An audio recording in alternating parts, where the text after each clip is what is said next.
Halo guys, kembali lagi di channel Agricultural Engineering. Hari ini kita menjelajahi pertanian di Cina.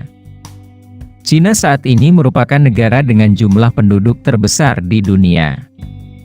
Penduduk Cina saat ini mencapai 1,4 miliar orang. Tidak heran jika pemerintah Cina harus memastikan kebutuhan pangan warga negaranya tercukupi dengan baik. Masalah kebutuhan pangan ini mendorong pemerintah Cina gencar membeli atau menyewa lahan pertanian di negara berkembang di Asia, Afrika dan Amerika Selatan. Pemerintah Cina mengembangkan teknologi pertanian dan peternakan. Cina ingin menjadi lumbung pangan terbesar dunia yang mampu memberi makan bagi 9 miliar orang. Jika ditilik pada 4 dekade lalu, reformasi industri telah mengubah wajah pertanian Cina. Jika semula pertanian dimiliki keluarga dengan usaha seperti beras dan gandum, kini menjelma menjadi industri demi memenuhi kebutuhan masyarakat yang lebih menginginkan makanan lebih mewah seperti daging sapi dan susu. Inilah yang mendorong perusahaan Cina WH Group mengakuisisi Smithfield Foods Inc., produsen daging babi terbesar di dunia seharga US $6,95 miliar pada tahun 2013. Lewat akuisisi tersebut kebutuhan daging seperti sosis dan daging Cina tercukupi. Konsumsi daging per kapita di Cina adalah 39,4 kg per tahun. Sementara peternakan babi domestik tidak dapat memenuhi permintaan. Di tengah tingginya permintaan produk makanan, lahan subur di Cina justru menyusut lantaran banyaknya pembangunan pabrik serta pencemaran akibat aktivitas pabrik. Negara ini menjadi buah bibir karena tingginya pencemaran, seperti beras mengandung merkuri, sayuran yang terkena paparan logam dan susu bubuk terinfeksi melamin. Solusinya, Cina membidik negara miskin yang belum banyak memanfaatkan lahan.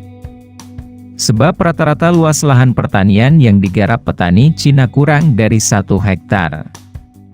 Seperti dikutip kanal YouTube Agriculture Engineering, Cina masuk Mozambik untuk memenuhi kebutuhan gandum. Tahun lalu cadangan gandum Cina di atas 600 juta ton.